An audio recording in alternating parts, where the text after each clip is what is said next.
আসসালামু আলাইকুম, welcome to math pirates with captain pi. SSC higher ম্যাথের আজ করাবো আমরা সলিড জ্যামিতি, ঘন জ্যামিতি করাবো চ্যাপ্টার 13। চ্যাপ্টার 13 আমরা সেম টাইপের ম্যাথগুলো একসাথে ভাগ করে নিয়েছি, যে অনুশীলনী কাজে বা উদাহরণে যে ম্যাথগুলো আছে দেখা গেলো যে আয়তাকার ঘনবস্তুকে আমরা একসাথে রেখেছি, গোলকের অঙ্কগুলো একসাথে, কোণকের অঙ্কগুলো একসাথে, প্রিজম পিরামিড একসাথে, ঠিক আছে। তো সেটা ফার্স্ট লেকচার হিসেবে আমরা আয়তাকার ঘনবস্তু দিয়ে শুরু করব। তো আয়তাকার ঘনবস্তু ফর্মুলা আই থিঙ্ক জেনারেল ম্যাথে আমরা করেছি, এগুলো জানি। তাছাড়া এর আগেও হচ্ছে 7, 8, 9 এসব ক্লাসে আমরা করে আসছি, 6, 7, 9 এসব অনেক ফর্মুলা ইউজ করা হয়েছে, ঠিক আছে। তো ঘন জ্যামিতি আয়তাকার ঘনবস্তু হায়ার ম্যাথের লেকচার 1 চ্যাপ্টার 13 শুরু করবো আমরা। হ্যাঁ, আয়তাকার ঘনবস্তু সংক্রান্ত গাণিতিক সমস্যার সমাধান। আয়তাকার ঘনবস্তু যে ম্যাথগুলো আছে সেগুলো আমরা করব। দেখি ফার্স্ট ম্যাথে কী আছে। আচ্ছা, ঘনবস্তু সম্পর্কে কিছু তথ্য দেওয়া হয়েছে। দেখো এখানে, সমতল অথবা বক্রতল দ্বারা বেষ্টিত শূন্যের কিছুটা স্থান দখল করে থাকে এরূপ বস্তুকে কী বলা হয়? ঘনবস্তু বলা হয়। তাহলে বইয়েরই সংজ্ঞা এটা। সমতলস্থ কোনো স্থান বেষ্টন করতে হলে কমপক্ষে 3টি সরলরেখা দরকার হয়। কোনো স্থান যদি বেষ্টন করতে হয় কমপক্ষে 3টি সরলরেখা, মনে করে একটা সরলরেখা একটা সরলরেখা। তো কোনো স্থান কি হয়েছে? হয়নি, 2টি সরলরেখা দ্বারা হয় না কিন্তু। আর আরেকটা সরলরেখা যদি আমি দেই তাহলে দেখো এই স্থানটা কিন্তু একটা ট্রায়াঙ্গেল নির্দেশ করছে এবং একটা স্থান যে এটা এই অঞ্চলটুকু ঘেরাও করছে, যে এই অঞ্চলটুকু বোঝাচ্ছে। জাগতিক কোনো স্থানকে বেষ্টন করতে হলে অন্তত 4টি সমতল দরকার। অন্তত 4টি সমতল দরকার। ঘনবস্তু 2টি সমতল যে রেখায় ছেদ করে তাকে ঘনবস্তু ধার বলা হয়। আর একটি ঘনবস্তু 6টি পৃষ্ঠতল এবং 12টি ধার থাকে। আচ্ছা, যে এই যে এটা যেমন যে সাইড, আমরা বোর্ডের যে সাইড দেখতে পাই এটাকে ধার বলে। আর তল তো এটাই, এই একটা তল, এই একটা তল, উপরে পিছনে, এগুলোকে তল বলা হয়, ঠিক আছে। এইসব ধারণা আই থিঙ্ক তোমাদের আছে। সামান্তরিক ক্ষেত্র, যে ঘনবস্তু 3 জোড়া সমান্তরাল সমতল দ্বারা আবদ্ধ তাকে কি বলা হয়? সামান্তরিক ক্ষেত্র বলা হয়, সামান্তরিক ঘনবস্তু। আচ্ছা, এখানে কিছু সংখ্যা তোমরা দেখে নিবে, এগুলো 2 মার্কসের জন্য ইম্পর্টেন্ট। ঘনক, সবগুলো বাহু সমান থাকে, ঘনকের সবগুলো ধার সমান। আয়তাকার ঘনবস্তুর কিছু সংজ্ঞা। সমগ্র তলের ক্ষেত্রফল হচ্ছে 2 × AB + BC + CA। আয়তন হচ্ছে ABC, কর্ণ √a² b² c², এটা আমরা জানি। ঘনক আকৃতির ঘনবস্তু বাহুর দৈর্ঘ্য যদি a হয় তাহলে সমগ্র তলের ক্ষেত্রফল 6a² হবে, আয়তন হবে a³, কর্ণ হবে √3a। এগুলোও কিন্তু জানা আমাদের। হ্যাঁ, ঘনক আর আয়তাকার ঘনবস্তু। ওকে, যাব আমরা ফার্স্ট ম্যাথে। দেখি এই চ্যাপ্টারে ফার্স্ট লেকচারে ফার্স্ট ম্যাথ। একটি আয়তাকার ঘনবস্তুর দৈর্ঘ্য প্রস্থ উচ্চতা অনুপাত হচ্ছে 4:3:2 এবং তার সমগ্র তলের ক্ষেত্রফল 468 বর্গমিটার হলে তার কর্ণ এবং আয়তন নির্ণয় করো। সমগ্র তলের ক্ষেত্রফল দেওয়া আছে আর দৈর্ঘ্য প্রস্থ উচ্চতা অনুপাত দেওয়া আছে। তাহলে আমরা ধরে নিই, দৈর্ঘ্য প্রস্থ উচ্চতা যথাক্রমে 4x, 3x, 2x মিটার।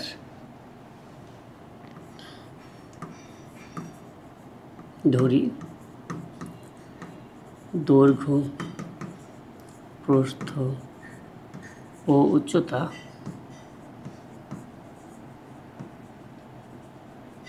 যথাক্রমে 4x, 3x ও 2x metre. 4x, 3x, 2x metre, ঠিক আছে। এটা দৈর্ঘ্য প্রস্থ উচ্চতা। তো শর্ত মতে এখানে আমাদের দেওয়া আছে হচ্ছে সমগ্র তলের ক্ষেত্রফল। সমগ্র তলের ক্ষেত্রফল হচ্ছে 2 × AB। এ যদি আমাদের 4x হয়, বি হবে 3x, ওরকম বোঝাচ্ছে যে 4x হচ্ছে দৈর্ঘ্য, বি কত 3x। 2 × AB + BC, বি হলো 3x, সি হচ্ছে 2x, প্লাস CA, সি হচ্ছে 2x আর এ হচ্ছে 4x, equal to 468। 2 × AB + BC + CA equal to 468। আচ্ছা, 4x, 3x হচ্ছে 12x² plus 3 × 6 R 2, 4, 8 equal to, এই 2কে ওই পাশে ভাগ করে দাও তাহলে হবে কি 234। এই 2 ওই পাশে ভাগ করে দিলাম। 18 আর 8 কত? 26, 26x² ইকুয়াল টু 234। আচ্ছা, তাহলে এক্স স্কোয়ার ইকুয়াল টু কী হবে? X square equal to maybe 9। তাহলে এক্স ইকুয়াল টু আমরা কী পাচ্ছি? 3 পাচ্ছি। প্লাস মাইনাস হবে না, কারণ দৈর্ঘ্য প্রস্থ নির্দেশ করে প্লাস মাইনাস হয় না। আচ্ছা, সুতরাং দৈর্ঘ্য কী পাচ্ছি? দৈর্ঘ্য হচ্ছে 4x। তাহলে 4 ইন্টু এক্স মানে হচ্ছে 3 বা 12 মিটার প্রস্থ, 3 ইন্টু এক্স কত? আবার 3 বা 9 মিটার। এবং উচ্চতা হচ্ছে 2x মানে 2 ইন্টু 3 বা 6 মিটার। ঠিক আছে। আচ্ছা, এবার আমাদের বের করতে বলেছে কি? তো কর্ণ আয়তন নির্ণয় করো। সুতরাং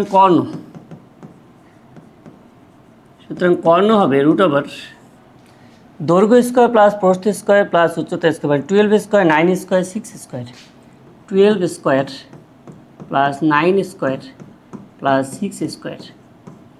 আচ্ছা, তারপর দেখো এখানে ক্যালকুলেটার যা আসবে তাই আসলে অ্যান্সার হবে 144 প্লাস 81 প্লাস 36।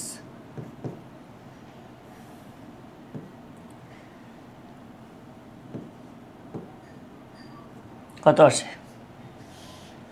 √261 মেবি এরকম আসে। তারপরে দেখো ক্যালকুলেটারে যা আসবে তাই। এবং আয়তন হচ্ছে কি? দৈর্ঘ্য গুণ প্রস্থ গুণ উচ্চতা, দৈর্ঘ্য গুণ প্রস্থ গুণ উচ্চতা, 12 ইন্টু 9 ইন্টু 6। আচ্ছা, আমরা প্রিন্ট সলিউশনটা দেখি, ওখানে অ্যান্সার সবই আছে। এই 12 ইন্টু 9 ইন্টু 6 648 ঘনমিটার। আর এটাকে ক্যালকুলেটারে বসালে আসে 16.16 মিটার প্রায়। হ্যাঁ, এটা তো অবশ্যই কিন্তু প্রায় লিখব। নেক্সট অঙ্ক দেখি। এটা একটি আয়তাকার ঘনবস্তুর দৈর্ঘ্য প্রস্থ উচ্চতা যথাক্রমে 16 মিটার 12 মিটার ও 4.5 মিটার। এই পৃষ্ঠতলের ক্ষেত্রফল, কর্ণের দৈর্ঘ্য এবং আয়তন কত? তাহলে পৃষ্ঠতলের ক্ষেত্রফল, দৈর্ঘ্য প্রস্থ উচ্চতা, এ যদি হয় 16 মিটার, এখানে বি কি 12 মিটার, আর সি হচ্ছে 4.5 মিটার। পৃষ্ঠতলের ক্ষেত্রফলের ফর্মুলা হচ্ছে 2 into A B plus BC plus C. তো ফর্মুলাটা লিখে আমি এই ভ্যালুগুলো বসিয়ে দিব। কর্ণের দৈর্ঘ্য হচ্ছে √a square plus B square plus C square, আর আয়তন হচ্ছে এ বি সি। ব্যাস, সরাসরি ফর্মুলা লিখবো, ফর্মুলাতে ভ্যালুগুলো বসিয়ে দিব, তাহলেই কিন্তু এই ম্যাথ হয়ে যাবে। আচ্ছা, এটা খুব ইজি ম্যাথ ছিল। পৃষ্ঠতলের ক্ষেত্রফলের মান বসাবো, কর্ণের দৈর্ঘ্য করব, আয়তন করব। ঠিক আছে। আচ্ছা, নেক্সট ম্যাথ। ভূমির উপর অবস্থিত এত মিটার দৈর্ঘ্য এত মিটার প্রস্থ বিশিষ্ট অভ্যন্তরীণ পরিমাপ একটি আয়তাকার জলাধারের উচ্চতা এত মিটার। আয়তাকার জলাধার চৌবাচ্চা হতে পারে। এখন তার ভিতরের যে পরিমাপটা, একটা আয়তাকার জলাধার যদি হয়, সেখানে ভিতরে যে পরিমাপটা সেটা আমাদের দেওয়া আছে, দৈর্ঘ্য প্রস্থ দেওয়া আছে, আর জলাধারের যে উচ্চতা সেটাও দেওয়া আছে 0.4 মিটার। তাহলে আয়তন এবং অভ্যন্তরীণ তলের ক্ষেত্রফল কত? তাহলে আয়তন কি হবে? এটা যদি দৈর্ঘ্য হয়, এটা যদি দৈর্ঘ্য হয়, এটা যদি প্রস্থ হয়, এটা যদি উচ্চতা হয়, তাহলে এদের গুণফলে হবে আয়তন। এবং অভ্যন্তরীণ তলের ক্ষেত্রফল, এখানে পরিমাপ দেওয়া আছে অভ্যন্তরীণ, আমাদের বেরও করতে বলেছে অভ্যন্তরীণ তলের ক্ষেত্রফল, তাহলে ওই ফর্মুলা দিয়ে হবে 2 into A B plus BC plus C, এই ফর্মুলা দিয়ে হবে। তাহলে এটা হবে আমাদের অভ্যন্তরীণ তলের ক্ষেত্রফল, আর আয়তন হবে এ বি সি। তারপরে এখানেও কিন্তু মান বসালেই হয়ে যাবে। এই ম্যাথটাতে কি শুধুমাত্র মান বসাবো, তাহলেই হয়ে যাবে। দেখো, আয়তন হচ্ছে এ বি সি, আর অভ্যন্তরীণ তলের ক্ষেত্রফল 2 into A B plus BC plus C, যেখানে এ হচ্ছে 2.5, প্রস্থ বি এটা, উচ্চতা সি এটা। ওকে, নেক্সট ম্যাথে যাই আমরা। এটা আয়তাকার ঘনবস্তু মাত্রাগুলো 543 এর কর্ণের সমান ধার বিশিষ্ট ঘনকের সমগ্র তলের ক্ষেত্রফল নির্ণয় করো। কর্ণের সমান ধার বিশিষ্ট ঘনকের আমরা সমগ্র তলের ক্ষেত্রফল নির্ণয় করব। আর মাত্রা বলতে এখানে দৈর্ঘ্য প্রস্থ উচ্চতা, এখন এটাও উচ্চতা হইতে পারে, এটা দৈর্ঘ্য হইতে পারে, এটা প্রস্থ হইতে পারে। ঠিক আছে, যে কোনো কিছুই হইতে পারে। তাহলে এখানে এই আয়তাকার ঘনবস্তুর কর্ণের সমান ধার, তাহলে আমি আগে কর্ণ বের করব। তাহলে এখানে ঘনকের কর্ণ কি হবে?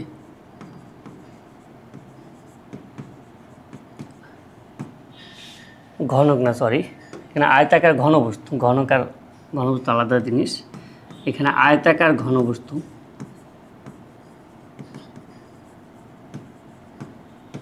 আয়তাকার ঘনবস্তুর কর্ণ, কর্ণ কী হবে? √5² 4² 3², √5² + 4² + 3², 25, 16 আর 9। এরপরে ক্যালকুলেটারে যা আসবে তাই হচ্ছে কত? √50 আসে মেবি। আর √50 কি? 5√2, হ্যাঁ, 5√2 এত সেন্টিমিটার। √50 হলো 5√2 সেন্টিমিটার। এখন বলা হয়েছে যে এত এই কর্ণের সমান ধার বিশিষ্ট ঘনকের, তা শর্ত মতে ঘনকের ধার কত? প্রতিটি ধার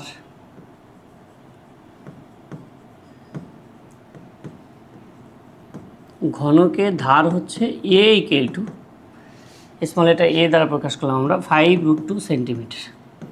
ঘনকের ধার হচ্ছে এটা। সুতরাং ঘনকের সমগ্র তলের ক্ষেত্রফল, সমগ্র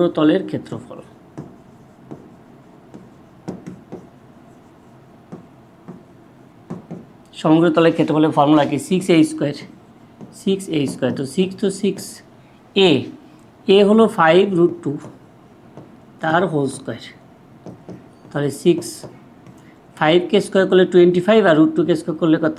2, তার মানে এটা কী হবে? 50 হবে। 50, 6 × 50 কত? 300 বর্গ সেন্টিমিটার, 300 বর্গ সেন্টিমিটার। ঠিক আছে, আচ্ছা দেখি আমরা এটা। এই ঘনকের সমগ্র তলের ক্ষেত্রফল হবে 300 বর্গ সেন্টিমিটার। ঠিক আছে, পরের অঙ্কে যাই। 70 জন ছাত্রের জন্য এরূপ একটি হোস্টেল নির্মাণ করতে হবে যাতে প্রত্যেক ছাত্রের জন্য 4.25 বর্গমিটার মেঝে ও এত ঘনমিটার শূন্যস্থান থাকে। ঘরটি 34 মিটার লম্বা হলে এর প্রস্থ উচ্চতা কত হবে? এখন দেখো যে একটা হোস্টেল, সেই হোস্টেল এরকম লম্বা, কয় মিটার লম্বা? 34 মিটার লম্বা। তো এক একটা স্টুডেন্টের জন্য এরকম এক একটা ঘরের মতো আছে, রুম, আলাদা আলাদা রুম আছে। এই এক একটা রুমের কি বলা হচ্ছে? 4.25 বর্গমিটার মেঝে। এটা যে মেঝে সেটা হলো 4.25 বর্গমিটার, মেঝে হচ্ছে 4.25 বর্গমিটার। আর শূন্যস্থান, এত ঘনমিটার শূন্যস্থান বলতে কি বোঝাচ্ছে? যে এই ঘরের মধ্যে যে আয়তনটা, দৈর্ঘ্য, প্রস্থ আর উচ্চতা, সেই আয়তনটা হচ্ছে আমাদের 13.6 ঘনমিটার। এবং এটা প্রত্যেক শিক্ষার্থীর জন্য এত ঘনমিটার শূন্যস্থান দরকার। তো ঘরটি হচ্ছে 34 মিটার লম্বা, এখান থেকে এ পর্যন্ত লম্বা। যেটা লম্বা বলতে কি বোঝাচ্ছে আমরা? ঘরটির দৈর্ঘ্য হচ্ছে 34 মিটার। এখন প্রস্থ আর উচ্চতা কত হবে সেটা হলো আমাদের কোশ্চেন। আচ্ছা, প্রত্যেক ছাত্রের জন্য, কয়জন কিন্তু না আবার, হ্যাঁ, প্রত্যেক ছাত্রের জন্য 4.25 বর্গমিটার। আচ্ছা, একজন ছাত্রের জন্য দরকার হচ্ছে 4.25 বর্গমিটার। একজন ছাত্রের জন্য দরকার হচ্ছে 4.25 বর্গমিটার। তা 70 জন ছাত্রের জন্য কি? একে 70 দ্বারা গুণ করে দিব, একে 70 দ্বারা গুণ করে দিলাম। আচ্ছা, 70 দ্বারা গুণ করলে যা পাবো সেটা হবে আমাদের কি? ক্ষেত্রফল কত আসে? আচ্ছা, যাই আসুক, একটা কিছু আসবে। এখন এখানে যেটা পেলাম সেটা আমাদের কি? ক্ষেত্রফল। একজন শিক্ষার্থীর জন্য যদি এত বর্গমিটার জায়গা দরকার হয়, তাহলে 70 জন শিক্ষার্থীর জন্য বর্গমিটার হবে 70 এর সাথে গুণ হবে। যা পেলাম এটা আমাদের ক্ষেত্রফল। সেই ক্ষেত্রফলকে আমি যদি কত দিয়ে ভাগ করি? ঘরটির দৈর্ঘ্য কত? 34 মিটার, 34 দ্বারা ভাগ করব, তাহলে যেটা পেয়ে যাব সেটা আমাদের কি? প্রস্থ। দৈর্ঘ্য দ্বারা যদি আমি ভাগ করি তাহলে প্রস্থ পাবো। আচ্ছা, তাহলে প্রস্থ পেয়ে গেলাম। আবার একজন শিক্ষার্থীর জন্য যেহেতু 13.6 ঘনমিটার শূন্যস্থান দরকার, তাহলে 70 জন শিক্ষার্থীর জন্য লাগবে হচ্ছে ×70, 13.6 × 70, এত ঘনমিটার শূন্যস্থান দরকার। আচ্ছা, তাহলে এত ঘনমিটার শূন্যস্থান কি? এটা ঘনমিটারের মধ্যে কি কি থাকে? দৈর্ঘ্য, প্রস্থ, উচ্চতা, মানে আয়তন। তো ঘনমিটার বলতে কি? আয়তন বোঝাচ্ছে। তাহলে এখানে যেটা আসবে সেই আয়তনকে আমি যদি এই ক্ষেত্রফল দিয়ে ভাগ করি, যে ক্ষেত্রফল আমি পাবো, এই দুটাকে গুণ করে যে ক্ষেত্রফল পাবো, আয়তনকে যখন ক্ষেত্রফল দিয়ে ভাগ করব, এই দুটাকে গুণ করলে আয়তন পাবো। আয়তন বলতে বোঝাচ্ছে দৈর্ঘ্য গুণ প্রস্থ গুণ কি? উচ্চতা। একে যখন ক্ষেত্রফল দিয়ে ভাগ করব, ক্ষেত্রফল মানে কি? দৈর্ঘ্য গুণ প্রস্থ তাহলে দৈর্ঘ্য প্রস্থ যখন কাটাকাটি যাবে বের হবে কি উচ্চতা। তাহলে আয়তনকে আমরা ক্ষেত্রফল দিয়ে ভাগ করলেই উচ্চতা পেয়ে যাব। ওকে, প্রিন্ট সলিউশনটা দেখি। দেখো 70 জন ছাত্রের জন্য মেঝে দরকার হচ্ছে 297.5 বর্গমিটার। তাহলে ঘরটির প্রস্থ হবে এই বর্গমিটারকে ক্ষেত্রফলকে 34 দ্বারা ভাগ করে দিব, তাহলে আমরা প্রস্থ পেয়ে গেলাম। আবার 70 জন ছাত্রের জন্য শূন্য স্থান দরকার হচ্ছে 70 × 13.6, 70 × 13.6 মানে 952 ঘনমিটার, 952 ঘনমিটার। এখন এই ঘনমিটারকে যখন আমি ক্ষেত্রফল দিয়ে ভাগ করে দিব তখন আমি উচ্চতা পেয়ে যাব। ঠিক আছে, এটা দেখি। একটি ঢাকনাযুক্ত কাঠের বাক্সের বাইরের দৈর্ঘ্য প্রস্থ যথাক্রমে এত মিটার এত মিটার, উচ্চতা এত মিটার এবং এর কাঠ হচ্ছে 3 সেন্টিমিটার পুরো। বাক্সটি ভেতরের তলের ক্ষেত্রফল কত এবং প্রতি বর্গমিটার এত টাকা হিসেবে বাক্সের ভিতর রং করতে কত খরচ হবে? দেখো এখানে কিন্তু বাইরের দৈর্ঘ্য দেওয়া আছে, প্রস্থ দেওয়া আছে, উচ্চতা বলা হয়েছে 0.8 মিটার এবং কাঠের পুরুত্ব 3 সেন্টিমিটার। ওখানে সবগুলোই মিটারে কিন্তু পুরুত্বটা কিন্তু সেন্টিমিটারে। তাহলে এই পুরুত্বকে আমরা আগে মিটার করে নিব। তাহলে এখানে এটা কি কাঠের পুরুত্ব, বাক্সের যে কাঠ তার কাঠের পুরুত্ব হচ্ছে 3 সেন্টিমিটার। 3কে আমরা কী করবো 100 দ্বারা ভাগ করে দেব বা 0.03 সেন্টিমিটার, 0.03 সেন্টিমিটার। এটা হলো কাঠের পুরুত্ব। আচ্ছা, বাক্সের ভেতরের দৈর্ঘ্য কী হবে?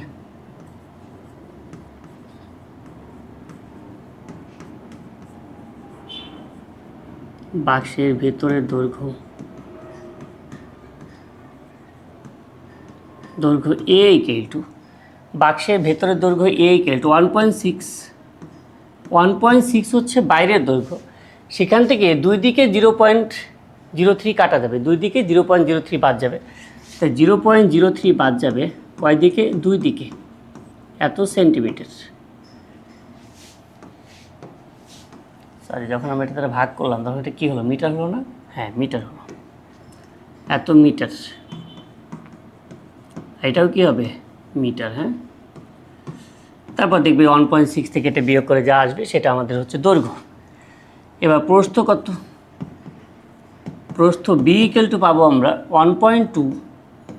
এটা তো বাইরের প্রস্থ, তা থেকে বাক্সের দুই দিকে বাদ যাবে, দুই দিকে বাদ যাবে 0.03 করে, 0.03 × 2, এটা হবে প্রস্থ।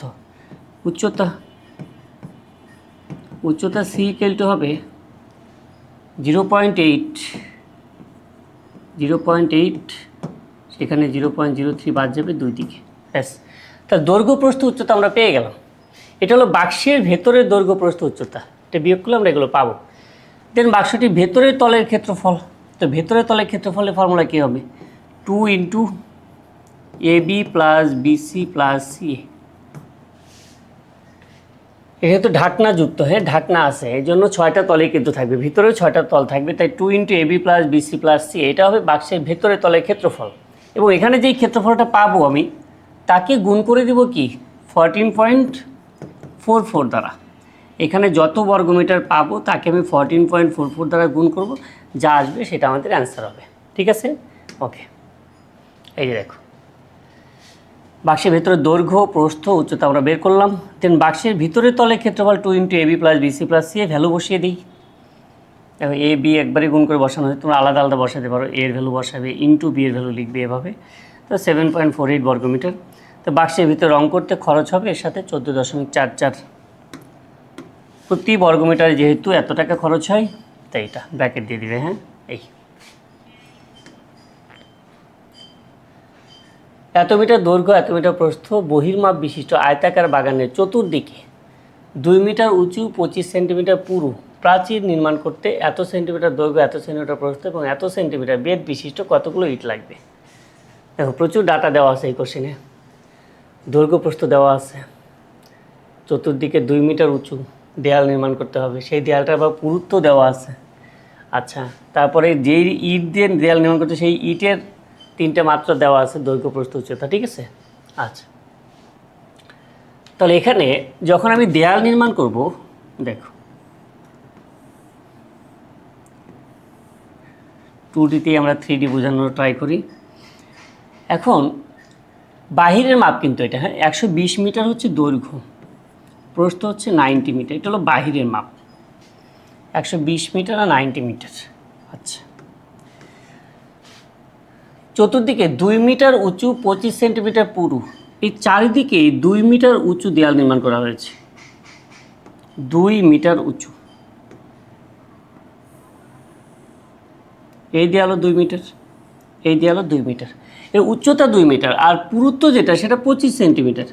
এই যে পুরুত্ব যেটা আমরা দেখতে পাচ্ছি সেটা 25 সেন্টিমিটার, 25 সেন্টিমিটার মানে হচ্ছে 0.25 মিটার। ঠিক আছে, এটা দেখো দৈর্ঘ্য বরাবর দেয়ালটা, তাহলে আমি বলতে পারি যে দৈর্ঘ্য বরাবর 2 দেয়ালের আয়তন, লিখছি না আমি, হ্যাঁ, দৈর্ঘ্য বরাবর 2 দেয়ালের আয়তন, দৈর্ঘ্য যে দুটো দেয়াল আছে সেই দেয়ালের আয়তন কী হবে দেখো, দৈর্ঘ্য বরাবর 2 দেয়ালের আয়তন হবে, দেয়াল 2টা তাই সবার আগে 2 গুণ হবে, দেয়াল যেহেতু 2টা তাহলে 2 তো গুণ হবেই। এর দৈর্ঘ্য কত, 120 মিটার।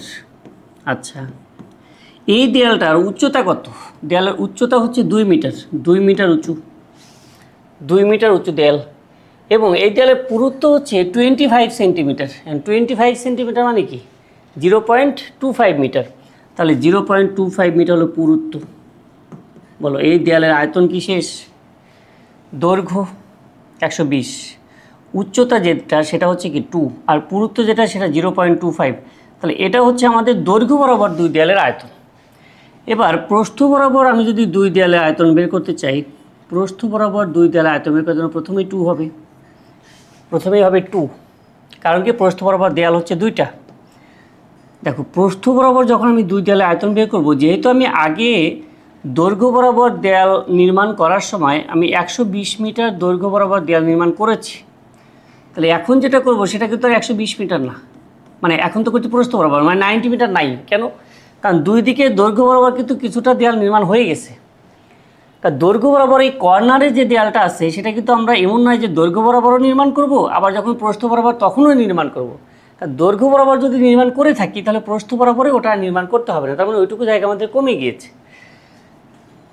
তাহলে এই প্রস্থ বরাবর দেয়াল নির্মাণ করার সময় 90 থেকে 90 মিটার ছিল, তা থেকে কমে গিয়েছে, 2 পাশে কমে গিয়েছে, কতটুকু কমে গেছে, 0.25 কমে গিয়েছে, 0.25, কয় দিকে কমে গিয়েছে, 2 দিকে, ইন্টু 2, দেখো বুঝেছো কিনা, আমি চাইলে এখানে ফার্স্ট ব্র্যাকেট দিয়ে দিতে পারি। 90 মিটার আমার প্রস্থ ছিল, কিন্তু 0.25 2 দিকে কমে গিয়েছে, এখন কিন্তু প্রস্থ বাকি হচ্ছে এতটুকু, এখন প্রস্থ বরাবর যে দেয়াল সেটা হচ্ছে এতটুকু বাকি। এবং এই প্রস্থ বরাবর যে দেয়াল তার হাইট কত, তার হাইট কিন্তু এই আগের মতোই 2 মিটার, তার পুরুত্ব কত, তার পুরুত্ব কিন্তু 0.25 মিটার। এই দেয়ালের হাইট হচ্ছে কত, 2 মিটার, বলে দিয়েছে কোশ্চেন, 2 মিটার উঁচু, আর পুরুত্ব হচ্ছে 0.25 মিটার। ব্যাস, এটা হবে তাহলে আমাদের প্রস্থ বরাবর দেয়ালের আয়তন, আর এটা হচ্ছে আমাদের দৈর্ঘ্য বরাবর দেয়ালের আয়তন। এই 2 আয়তন যোগ করে দিলে আমরা মোট আয়তন পাবো, এটা থেকে মোট আয়তন পাবো। আচ্ছা, পেলাম। আবার প্রতিটি ইটের আয়তন কত, দেখো প্রতিটি ইটের আয়তন,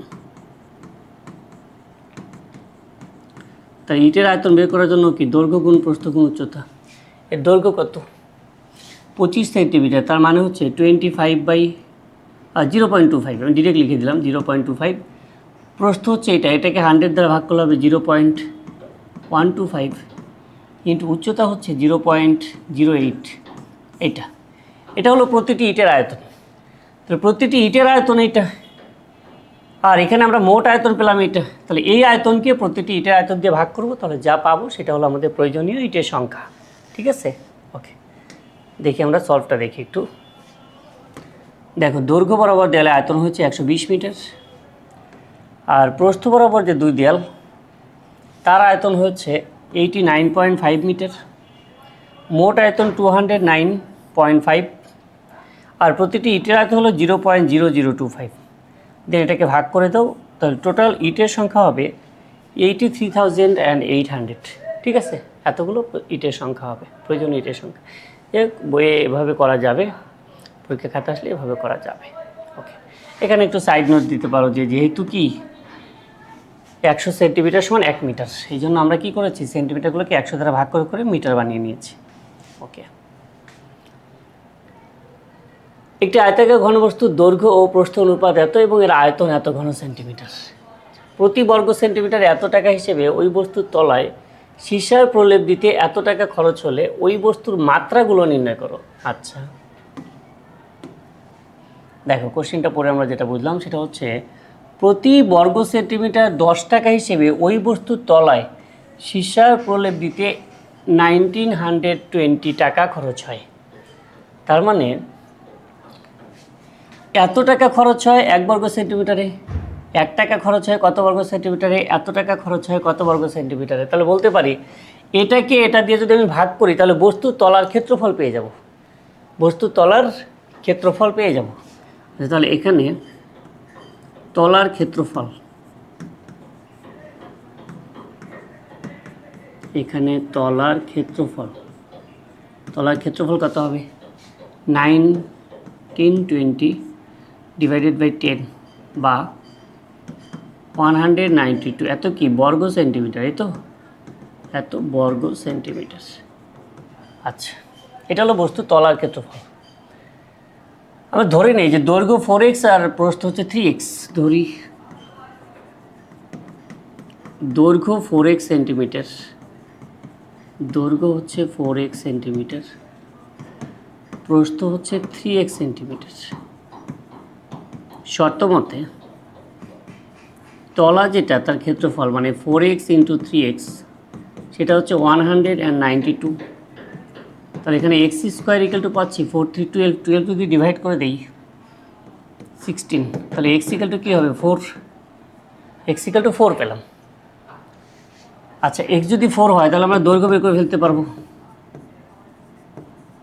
এটা আমি ডিরেক্ট লিখে দিচ্ছি, দৈর্ঘ্য কী হবে 4 4 16, আর প্রস্থ কী হবে, প্রস্থ হবে 4 3 12। আচ্ছা, আর আমাদের বলেছে যে ওই বস্তুর মাত্রাগুলো নির্ণয় করো, তাহলে দৈর্ঘ্য পেলাম, প্রস্থ পেলাম। এবার উচ্চতা কি হবে, তো মাত্রা কি আরেকটা বাকি আছে, উচ্চতা। উচ্চতা, তাহলে উচ্চতা হবে টোটাল যে আয়তন আছে 2304, 2304, আয়তনকে আমি ক্ষেত্রফল দিয়ে ভাগ করে দেব। ক্ষেত্রফল আমাদের কি 192, 192 ব্যাস। উচ্চতা হবে আয়তনকে ক্ষেত্রফল দিয়ে ভাগ, 2304 ভাগ হচ্ছে 192, যা আসবে তাই অ্যান্সার হবে। দেখি আমরা, দেখো এবার কিন্তু এককগুলো একটু পারফেক্টলি লিখতে হবে। সেন্টিমিটার, এটাকে ভাগ করে 12 সেন্টিমিটার, ঠিক আছে।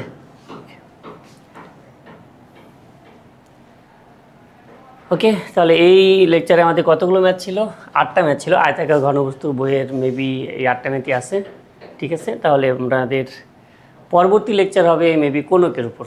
ওকে, ভালো থাকি সবাই, আল্লাহ হাফেজ।